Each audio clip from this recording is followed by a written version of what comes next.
রহিম একজন সাধারণ মানুষ, কিন্তু তার একটা আজীব অভ্যাস ছিল।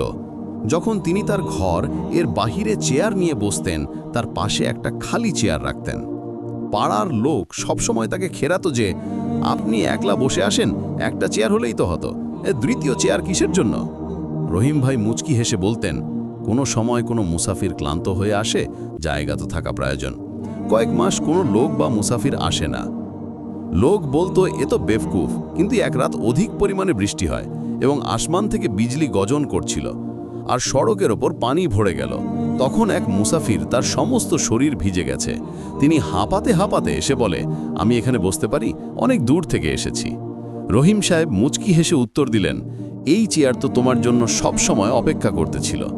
উনি মুসাফিরকে তার গামছা দিল, চা বানিয়ে দিল আর ওনার ভিজা কাপড় শুকানোর ব্যবস্থা করল। মুসাফিরের চোখে পানি চলে এসেছে আর বলল, তোমার এক চেয়ার আমার জীবন বাঁচিয়েছে, তা না হলে আমি ঠান্ডায় মরে যেতাম। এলাকার লোক আশ্চর্য হয়ে গেল। চেয়ার সবসময় খালি থাকে, ওই চেয়ারই কোনো মানুষের জীবন বাঁচাতে পারে। অনেক সুন্দর একটা গল্প।